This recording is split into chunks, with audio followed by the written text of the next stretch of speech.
কোরবানির মাংস ফ্রিজে থাকলে কত কিছু যে বানিয়ে খেতে ইচ্ছে করে। আমারই কি এরকম হয় না আপনাদেরও এরকম হয়?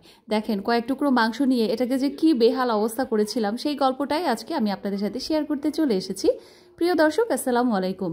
আমি নীরা আজকে আপনাদের সাথে আরেকটা সহজ রেসিপি, কিন্তু একটু তেরা বেঁকা, তবে অবশ্যই মজাদার ও সুস্বাদু একটা রেসিপি শেয়ার করব। প্রথমে কয়েক টুকরো মাংস আমি এখানে একদম ফ্রেশ যে মাংসের পিসগুলো ছিল সেগুলো নিয়ে গ্রাইন্ডারে মিহি কিমা করে নিয়েছি। আমি আসলে বানাতে চেয়েছিলাম হচ্ছে কাঠি কাবাব যেটা, আর এই রেসিপিটা কিন্তু অনেকেই আস্ত মাংস থেতলে তারপর করে, কিন্তু আমি আজকে কিমা করে বানাবো।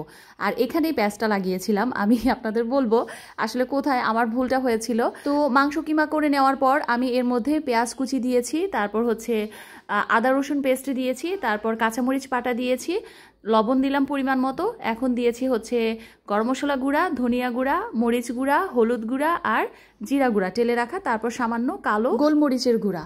আচ্ছা, এখানে মশলার পরিমাণটা আমার যতটুকু মাংসের পরিমাণ ছিল সেই অনুযায়ী দিয়ে নিয়েছি। সব গুঁড়া মশলা দেওয়ার পর এর মধ্যে দিয়ে দিয়েছি আমি 2 টেবিল চামচ হচ্ছে সরিষার তেল। সরিষার তেলটা দিলে এখানে খুব ভালো সুন্দর একটা সেন্ট আসে আর কাবাব কাবাব একটা ফিল আসে। এরপর দিয়ে দিলাম টক দই। আর সবচেয়ে গুরুত্বপূর্ণ একটা উপকরণ যেটা, যেহেতু কাঁচা মাংস আমি এখানে ব্যবহার করেছি এই জন্য আমি এখানে পেঁপে বাটা দিয়েছিলাম হচ্ছে 2 টেবিল চামচ। কাঁচা পেঁপে বেটে তারপর দিয়েছিলাম, ওটা বলতে ভুলে গিয়েছি, এখন বলে দিলাম। আচ্ছা, সবগুলো উপকরণ ভালোভাবে মিশিয়ে মেখে নিয়ে এরপর আমি আরও 2টা উপকরণ দিব, যেটা হচ্ছে যে জয়ফল, জয়ত্রী আর একটুখানি স্টার এনিস, তারপর কয়েকটা পেঁয়াজ বেরেস্তা, এটাকে পেস্ট করে নিয়েছি। তারপর দিয়ে দিলাম একটু পাপরিকা।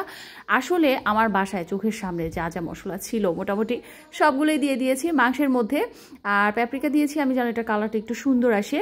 তারপর দিয়েছি চিনি। চিনিটা কিন্তু টেস্টের একটা ব্যালেন্স নিয়ে আসবে। সবগুলো উপকরণ ভালোভাবে মেশানোর পর আমার কাছে মনে হচ্ছিল যেন এই মাংসের মিশ্রণটা একটু পাতলা হয়ে গিয়েছে, যা আমি কাঠির মধ্যে তো চেপে চেপে বসাতে পারবো না, যেহেতু আমি কাঠি কাবাব বানাবো। আর এটার বাইন্ডিংসটা ঠিক রাখার জন্য আমি এখানে দিয়েছি কর্নফ্লাওয়ার। কর্নফ্লাওয়ার উঁচু উঁচু করে 3 টেবিল চামচ দিয়ে দিলেই হবে। এখন এটাকে 1 ঘন্টার জন্য রেস্টে রেখে দিব। 1 ঘন্টা পর আমি ফিরে আসলাম।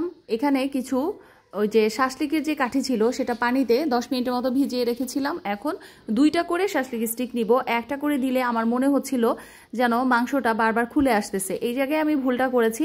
মাংসের যে এই পেস্ট সেটা কিন্তু আমার টাইট হয়নি। যাই হোক, খুব কষ্ট করেও আমি জোড়াতালি দিয়ে আমি কাঠি কাবাবগুলো অবশেষে তৈরি করতে পেরেছিলাম।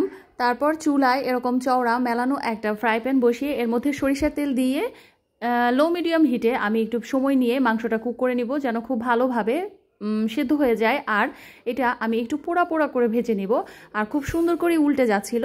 আর ভাজার সময় এত সুন্দর অ্যারোমেটিক, মানে এত সুন্দর একটা সেন্ট আসছিল, ট্রাস্ট মি, এইটা পুরোপুরি বাইরের কাবাবের সেই স্বাদ নিয়ে আসছিল। দেখতে অসাধারণ আর খেতে সুস্বাদু এই কাবাবগুলো। আপনারাও কিন্তু বাসায় খুব সহজেই দ্রুত বানিয়ে নিতে পারেন। আর রাতের ডিনারে অথবা সকালের নাস্তায়, বিকেলের নাস্তায় এটা কিন্তু দারুণ জমে যায় নান অথবা রুটি বা পরোটার সাথে। যদিও এটা আস্ত মাংস দিয়ে করলেই ভালো হয়, তারপরও আমার মতো কিমা করে একবার কিন্তু ট্রাই করতে পারেন। আর এটা খেতে দুর্দান্ত মজাদার হয়।